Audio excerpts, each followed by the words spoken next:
Wait, isn't everybody at war over atheism? Atheism? No, we've learned to get rid of all the isms in our time.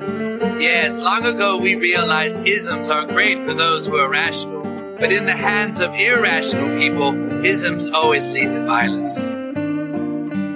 Well, it's recording now, so we're fucked.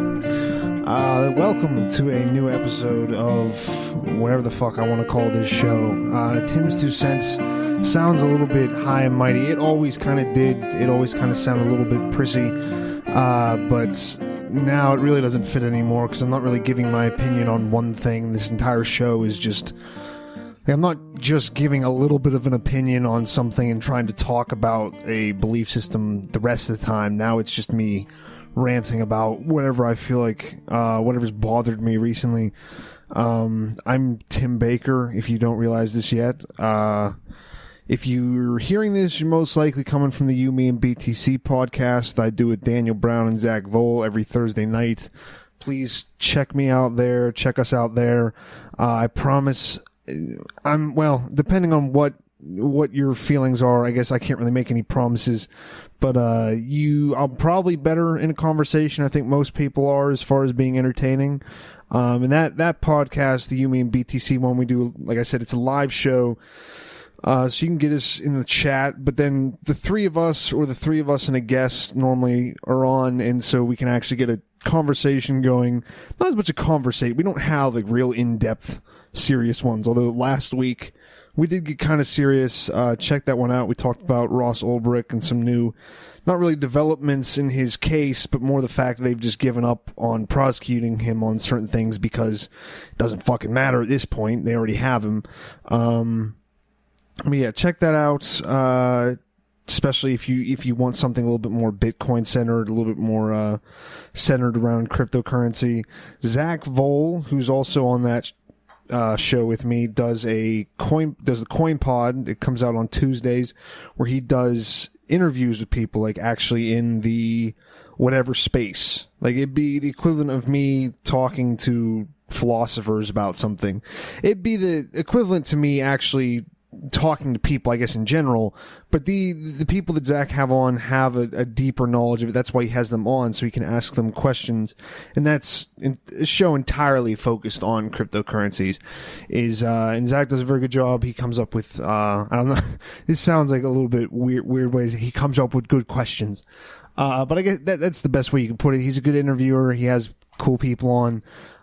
Check him out too. And then we also have our Unpopular Opinions podcast, which they've put out. They don't put them out as regularly. I'm not exactly sure if they have a regular day they put their episode out on, but they just put out a new one, and the title's very provocative. I'm not really sure if it's provocative in the sense of like, oh, we got you because we thought we were going to talk about this, but we're actually talking about something different, or if because whatever, like if they're actually talking about something. Regardless, you have to check it out for yourself, and you can get that at youmeandbtc.com. That's kind of just our flagship website, because the main show is the You, Me, and BTC podcast. We have these other shows that we're building off of that, and that's all thanks to Chronologic. Chronologic.network is an Ethereum-based project working on debt contracts, smart contracts, bringing the idea of mediation in different disputes in more of a decentralized idea. And I think that's good for most things, but specifically the more we can take, at very least, if you're comfortable with having a dispute, especially a more not one that's not as weighty in your life, not one that isn't as necessarily important, where you want the government to enforce something afterwards. It's going to be kind of hard to necessarily, like the court, it's nice because then if there's a ruling, depending on what you're going for, you can just have immediate like government action. At least that's what they say you can have. With something like this, it's not the biggest thing, but the idea with this is that by making decentralized and making it so it makes it less likely to need to be enforced, where the idea is people will use it correctly. At least on the average, people use it correctly, and we can build off of that, and people don't have to worry about someone going back on their on their word or on their contract because it's just not capable. You can't, in something like that, in an automated thing, you can't just not send it and expect them to still send you the money because something has to happen for that money to be taken out of arbitrage or whatever it is. But check them out. Let them know you heard about it through us, or heard about them through us, specifically me. I'm going to keep on doing it because it kind of worked when I did a solo episode. Sometimes I do solo episodes for the Yumi and BTC podcast because I am the only one that really cares about you guys, probably because I don't know if that's a good thing or not, but I will always most likely be here for you guys. Zach likes to do like lawyer stuff, so he thinks he's important, and Daniel is just constantly on a plane everywhere, so it's whatever. I'm a little bit more tame. I don't have the ability nor inclination most of the time to be traveling constantly, so I'll be here.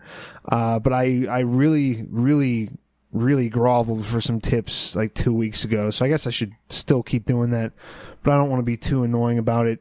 Every time, the problem with not having the ability to just say I'm going to talk about a specific belief system is now I come into these episodes and I'm not exactly sure where things are going to go, which works for like the first 2 episodes, but then I imagine after like the 10th, I'm just going to be repeating the exact same things, and I probably will. I know last week I talked about how I had like a vague thing because I read through my summary. I don't really even remember what I said because I just do that too much where I just talk about certain things.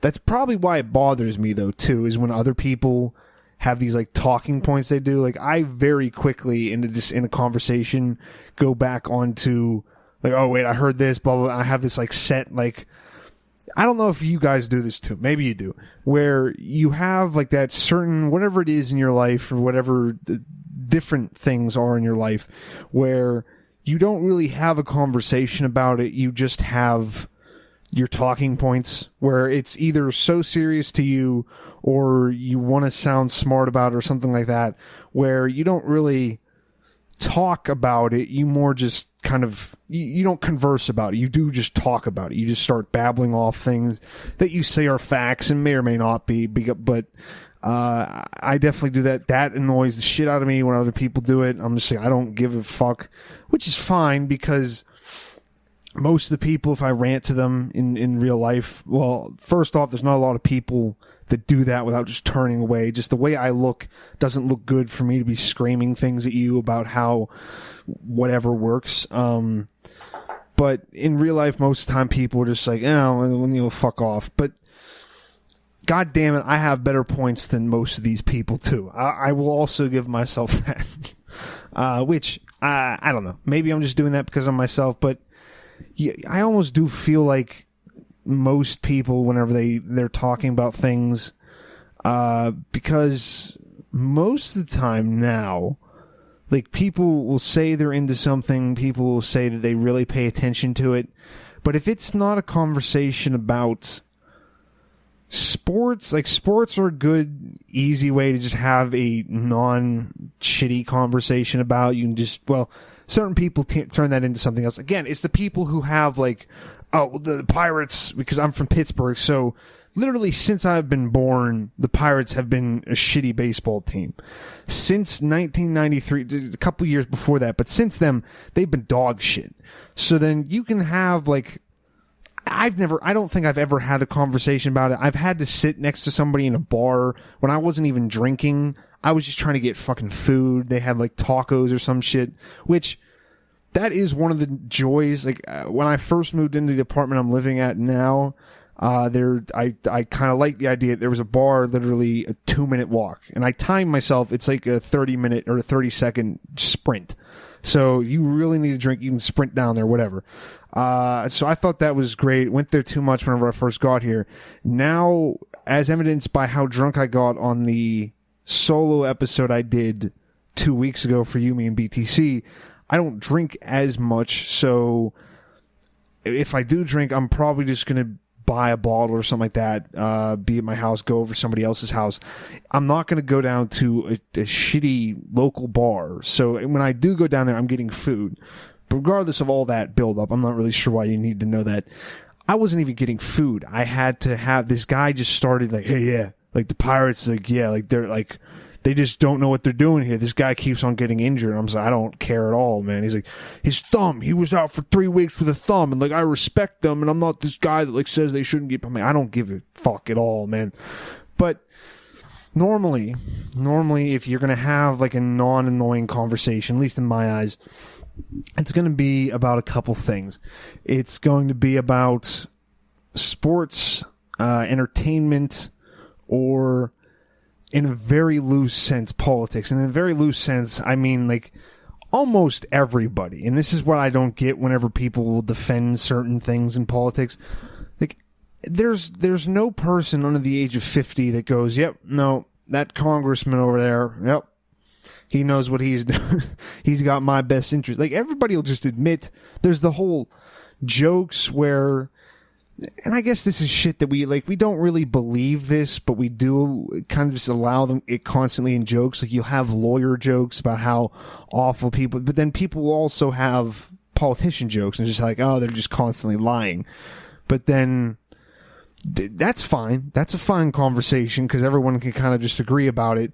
The problem then comes up whenever you go, well, which one lies more, which is, for whatever reason, a huge issue for most of these people where they go, well, yeah, but like this one guy, he doesn't do it that much. He doesn't talk about, it's like, I don't give a fuck. Like, it's not even an interesting conversation to have. Like, somebody tried to talk to me about Ruth Bader Ginsburg today, and I was like, what?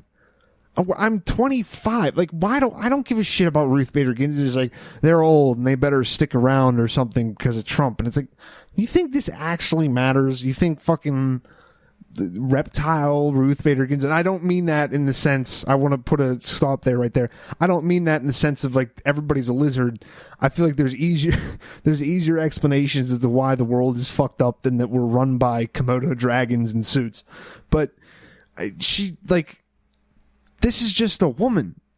And it's a person. It's a man. It's a woman. It's whatever they identify as. But it's one fucking person. You think their life is, like, it is different than ours. But people, whenever they talk about a certain, like, group or a certain person, they go, yeah, no, like, well, first off, they kind of break down the whole thing. And this is like a political tactic where, like, Obama takes a couple pictures of him playing basketball, or Trump. Like, that's not the, well, no, that's a good example because that's like, oh, that's something different than most presidents. The standard way of trying to act like a human being to most people is just kissing babies, shaking hands, being like, oh, well, I eat in the same diner as you folks. Doesn't that make me relatable now? And then people will talk about this. People will talk about jokes that the president makes and whether they're for. I remember when Obama made some joke about bowling in the Special Olympics, and fucking conservatives that have made fun of retards for years that I've known this is ridiculous. There's no way a president should be saying this. And it's like, oh, okay.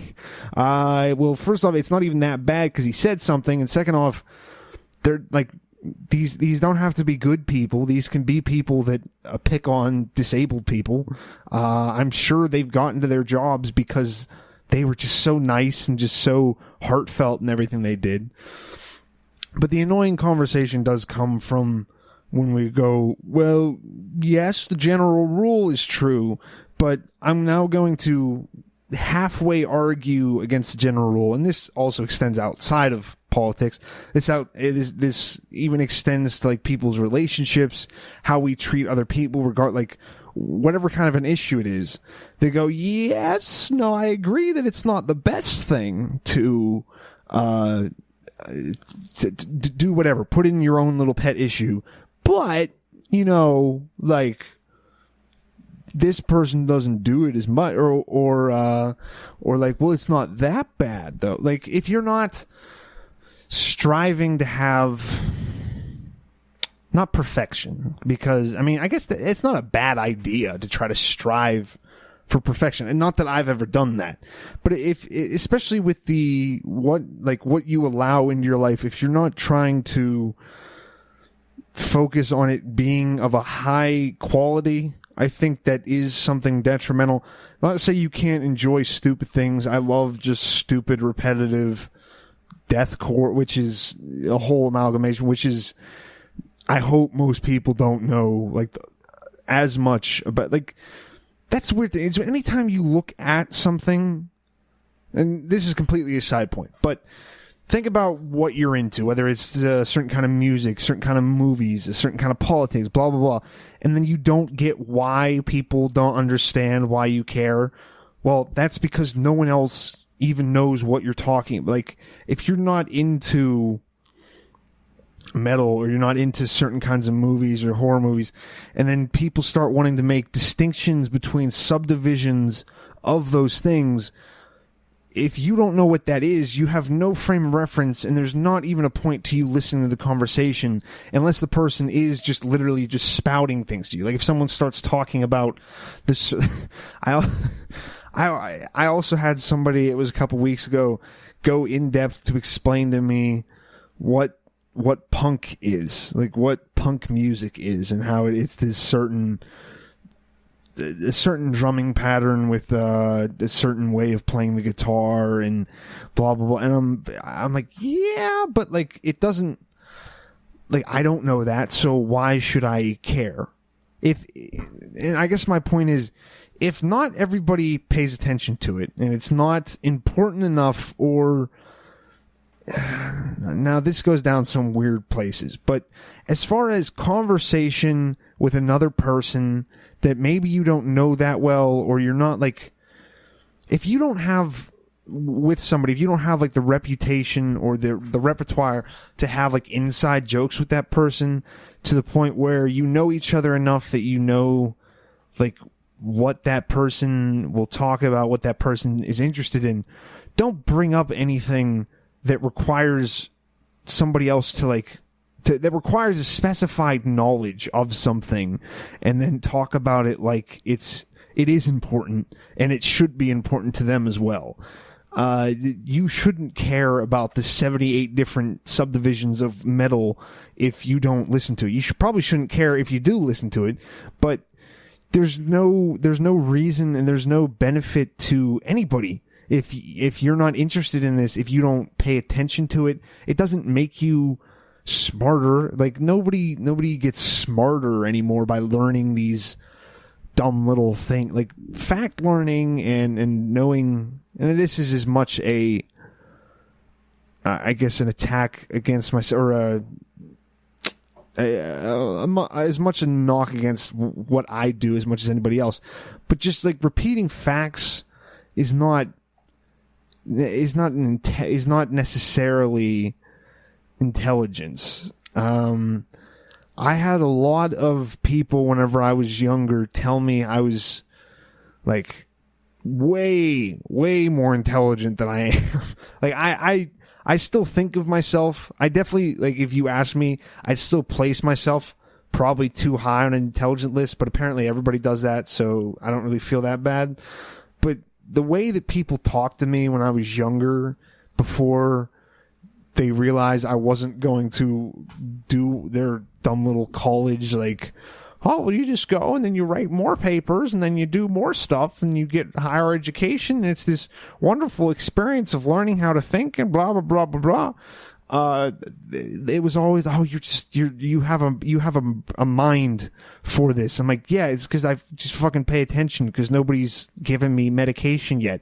I actually, a lot of the people I grew up with, I know I kind of grew up in the era of just like giving Ritalin to everybody, but as far as I know, there were only like a couple kids at the very small school I went to that were on it, and maybe that's part of the reason, but it wasn't a very good school. It wasn't a very like well-funded school either, but a few like richer families were there, and I would have figured that those kids would have been more likely to be on it. I'm not really sure.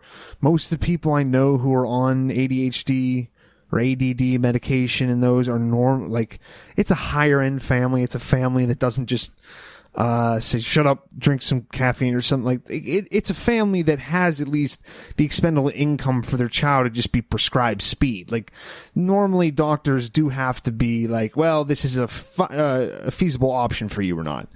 But we didn't have a ton of just like kids tweaking out all over the place.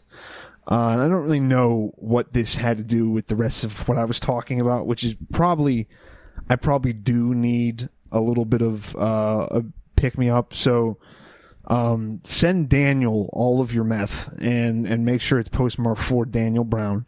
I mean, if you do that, it'll be funny. I don't advise you to do that, and Daniel wouldn't be happy to hear me saying this, but it still would be funny.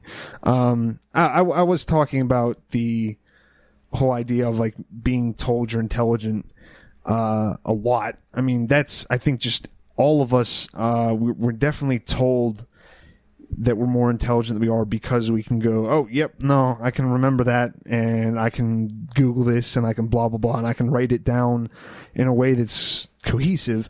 But we're not. We're definitely not. Not to say that, like, I'm not somebody who goes, yep, no, people were definitely more intelligent a couple of years ago, but I don't like the whole anybody under 30 or like 35 just being like, oh, well, we just have a better understanding of the world now, and we're much more accepting with our ideas. And I'm like, oh yeah, all right. Do you do anything about helping oppressed people? Well, no, I don't do that, but I don't actively hate them, which means I'm making a difference in their lives, right? That's like what the bar is set at right now for not being like a piece of shit. Like, and that'd be fine if it wasn't pushed so hard, but there's so many people making so much noise about how you need to raise people up, you need to bring them up out of their circumstances. They're being oppressed by a system that it's stacked against them. And yeah, sure, there's plenty of evidence that it's stacked more against certain members of society, but you voicing that does nothing at all. You voicing your distaste for whatever the issue is doesn't really save anybody. So let's fix that up a little bit. I just made me think of something else because I don't want to say exactly what I said last week. Talking about stuff being funny. Now, I have something of a strange. Not as strange. I don't think it's strange. I found I'm not that hard to make laugh. I used to do like, and I was never good, but I used to do like open mic nights around Pittsburgh at different like bars or pizza places, and I would laugh the whole time. It would help if I was a little drunk or a little high, but I can laugh. I can kind of just get into a mode of just like, I'm going to giggle at everything because, you want to be supportive because the people maybe chuckled at your own shitty jokes. So you want to kind of return the favor. It's not that I don't find certain things funny. I think I find a decent amount of, like, I can find humor in a wide range of things. I like Monty Python stupid, like dry, just nonsensical. I like stand up. I like movie. Not crazy about them though. I'm not crazy into like comedy movies, which those I don't really have as much of a problem with. I probably used to have more of a problem with that than I do now. Or more of a problem with kind of just dumb situational comedy movies or situational comedy TV shows because it was kind of just boring and just low effort and just like, oh, well, honey, why did you buy lobsters when we wanted burgers or something? Now my issue mostly is with most people's humor isn't humor anymore as much as it's just like this witty comeback to something that somebody else said or something. It's like this witty, clever way of saying that you believe a certain political or religious thing. And it's funny because, haha, we got you. Like, okay, it could be funny, but the amount that people praise these things on either side, where it's like the right is just like giggling themselves and shitting themselves over like literal just child drawings. And I like memes and shitty memes, and like I like the whole anti-humor side of meme of just like, yep, no, this didn't make any sense at all. This is kind of dumb. It's purposely not funny. Like, I can find humor in that, but the right wing talking about how amazingly funny it is, just put some stuff, but just put a Pepe together, put whatever that is, and then the left side going, I can't even think of a good it's just these dumb, like, well, we found out that Donald Trump now likes to fucking drink Coke and eat steak, and so, he's a baby. It's like, what is this? What is how has, in an age, in a time where less and less people vote and less people like seem to give a shit about anything, we've let our political we've let a shitty dumb part of life, which is electing whoever gets to rule over us and whoever gets to tell us what to do, which is, whether you think it's legitimate or not, it's a shitty part of having to live. It's boring. Most people don't like it. Even the people that do like it have to be like, yes, well, it's your civic duty, and they have to kind of dress it up in something else. But now humor is just kind of gotten taken over by that, where, and I do understand it, it's just humor used to be kind of devoid of that whole, this is why a lot of art just is douchey to me in the first place. If you're doing like political songs, political paintings, any kind of a song with a message, it just smashes you in the face with the message, is kind of annoying. It's kind of douchey. It's kind of like, yeah, okay, people are just going to like this song because it says something they like. Now, comedy has taken all the other art kind of forms of making an opinion or making a statement, and it's because comedy is a lot of time much more not streamlined, but it's much more, I don't even want to say interactive, but compared to like a song or a painting, a comedy show or a comedy stand-up routine, or even just like a podcast, is something you can, like, it's very direct. You don't have to make analogies. You don't have to make,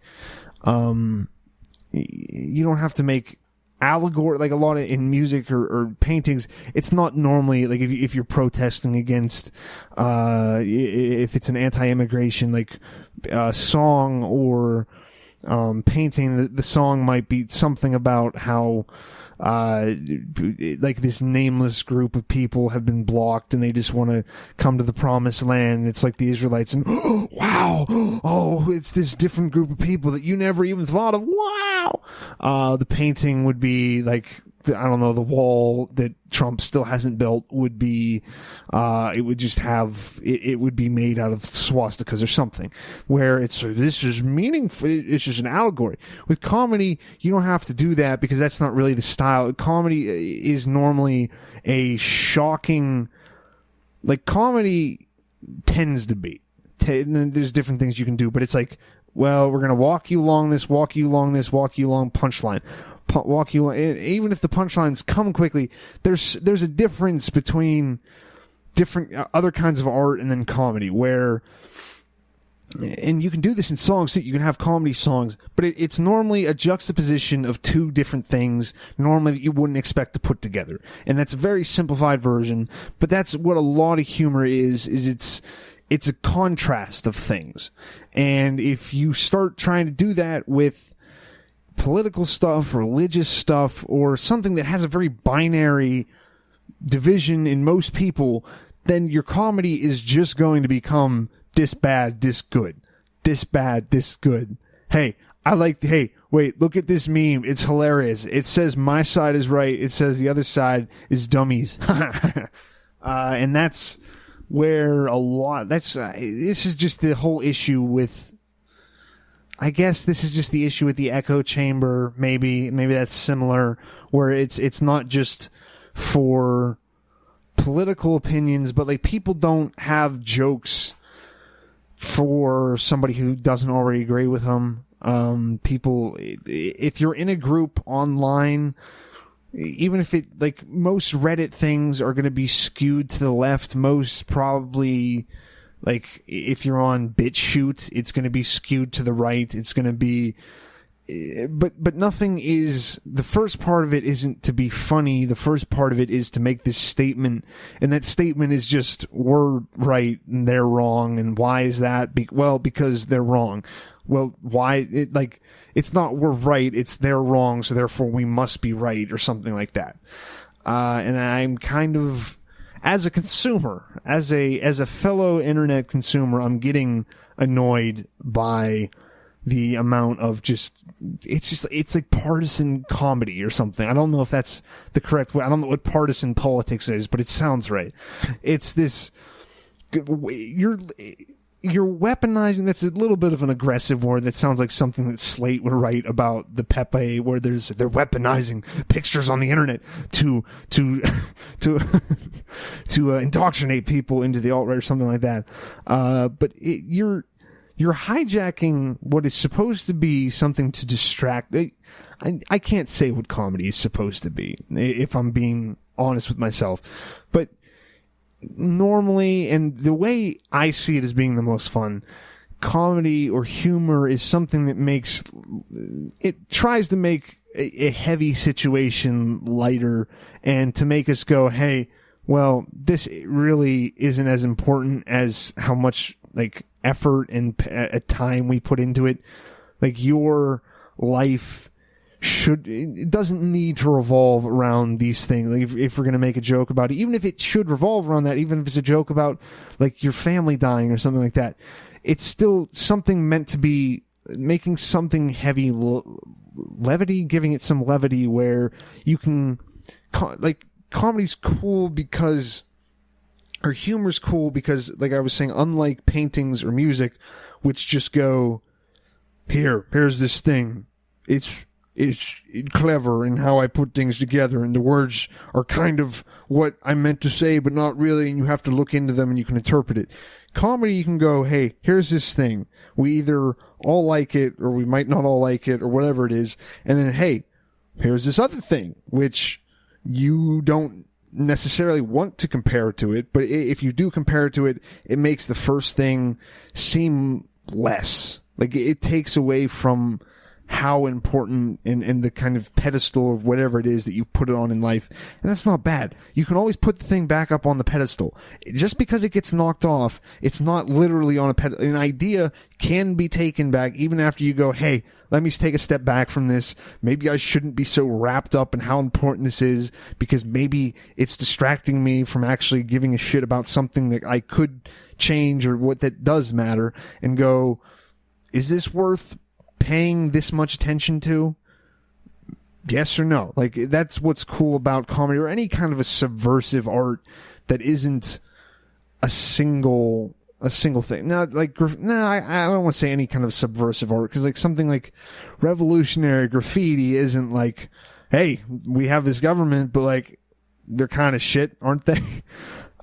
So I think humor does have, like, a very specific place there, where it is good for us to remember that all, like, things that we stress out about, things that we don't want to think about because they're this is too heavy, too much of an issue for me right now, can just, at least for a couple minutes, it's good to just go, hey, fuck it, let's not think about it, let's laugh at this for a little bit. Stress is bad for you. Like, why I have to care, because if you don't care, then you're not making a difference. You're not making a difference anyway. Just laugh about something, and then maybe if we could get everybody to laugh about this shit instead of getting whipped up into a frenzy and just making decisions that way, I think we'd be doing a little bit better. Now, I'm going to run an ad here because I don't know how to make this flippant. I don't know how to bring levity to you having to hear a chronologic ad read by the great and powerful Daniel Brown. But he will be here for you, and I'll try to sum this up whenever I get back. So, bye. Hey guys, today's show is brought to you by Chronologic.network. Chronologic is an Ethereum-based project that aims to solve time-related problems on the blockchain. Through Chronologic's 3 core products, the Ethereum Alarm Clock, debt smart contracts, and the day token minting mechanism, they solve the problems of payment scheduling, crypto loan time constraints, and unstable token launches. Find out more at chronologic.network.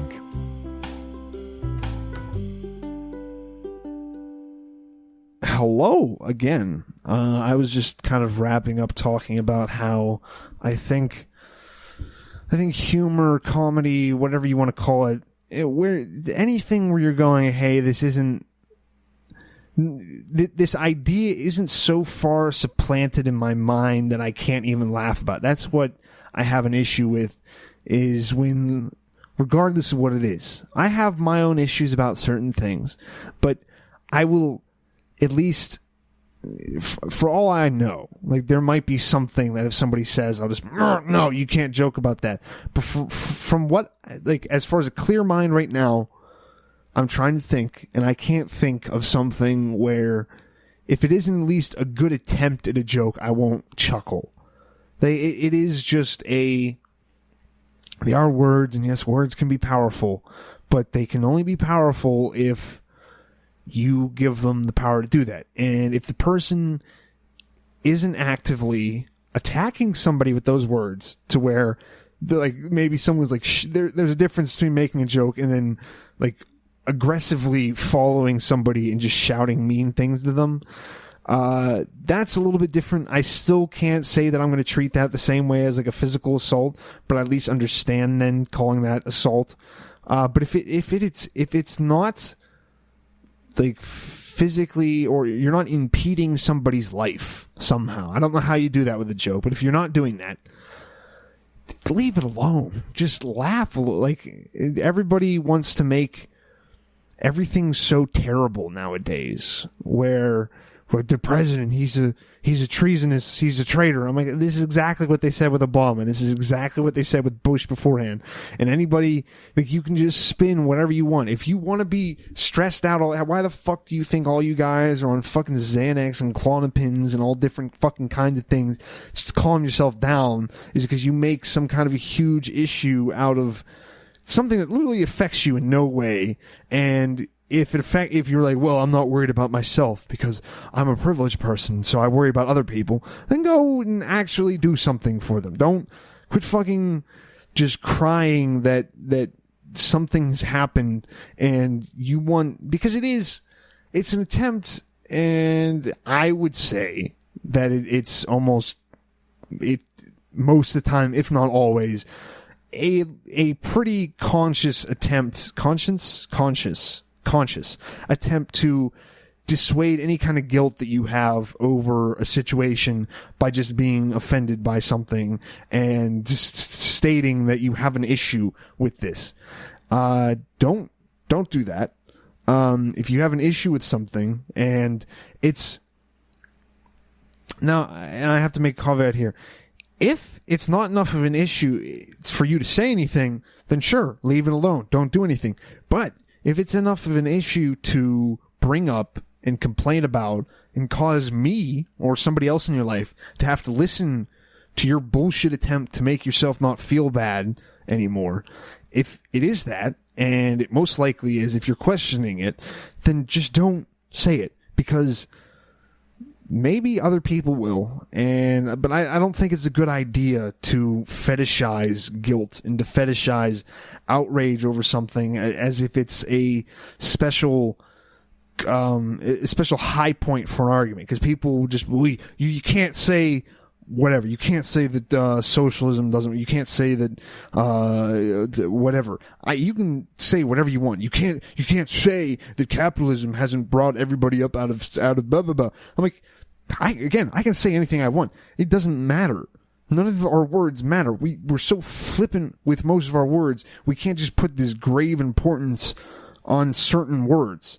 Now, you should have some more importance to your words, and people should be able to see that from context. I think you can practice being a truthful person and someone who lives up to their word without having this grand stake in your life on what you say and what you at least profess to think. Like, you can be consistent, you can be right in your own eyes. And I mean, we're going to be right in our own eyes anyway. That's just kind of what we do. That's one of the things we're good at as people, is justifying our behavior. But if you're not going to actually, I don't even know what I was talking about there. I think I already made my point, but just quit. And I guess this would be the part of where I would try to give people advice, or try to give myself advice, where try to work on being honest, and try to work on, there's an old dumb quote or whatever. It's supposed to be Hemingway, which it could be bullshit, but it, always do sober what you promise to do drunk, where don't lie to people. Don't, and I've definitely done this before, where people, hey, can you blah blah blah do this or whatever, we should hang out, and you're like, yeah, no, that's great, that sounds great, blah blah. Don't do that shit. So if you're gonna talk about like promising to do something, or not even necessarily just saying you're going to be someplace, saying you're going to help somebody, saying you're going to do anything, should be at least a little bit more important to you to uphold that. And at the same time as trying to hold yourself to a higher standard as far as what you say you're going to do, if you're not saying you're going to do something and you're just kind of joking, and you at least, never mind. Not everybody has to make jokes. That's the other problem, is because of Twitter and Instagram and all this shit. Everyone's like, I'm a comedian. I make funny jokes because I post the picture and I said this other thing, and it's got filters and everything. So you don't have to be funny necessarily. You don't have to be. That's not that great of a quality to be funny, because most people aren't, but then they think they are. So then they try to tell you. Like, have you had somebody ever tell you like a joke from Reddit? Or like, wait, I have no patience or love in my heart for somebody who goes, wait, I heard this joke, and it's this long like setup thing. I hate those jokes. I never want to hear them. If you want to annoy me, you can get me on Twitter with those. Probably, I think there's 250 characters is enough now, and I guess it's a good place to drop in. It's at Baker's Dozen 93. Get me on here if you liked the episode. If you didn't like it, if you got some jokes for me.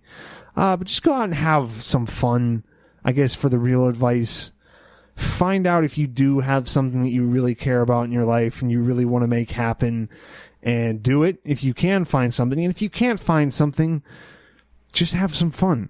Go not worry about some bullshit that will not affect you. On the like, there's a 0.001% chance that anything that Donald Trump does is going to affect you, at least in a way that can be demonstrated. It's going to affect you in the sense that everything, we're all this interconnected, and everything boils, like, everything does have a reaction. But as far as you being able to tell the difference, it's not. You're not going to notice anything, because if you did, we would have gotten real angry a while ago, because we haven't given a shit about what the government's done for years. So we're not going to start doing it now. There's no resistance that's going to be stronger than something a while ago. There's not going to be any uprising. Just have some fun and try to make yourself laugh. Even if you can't make other people laugh, just try to make yourself laugh, because it's worth it. And have a good week, guys. Bye.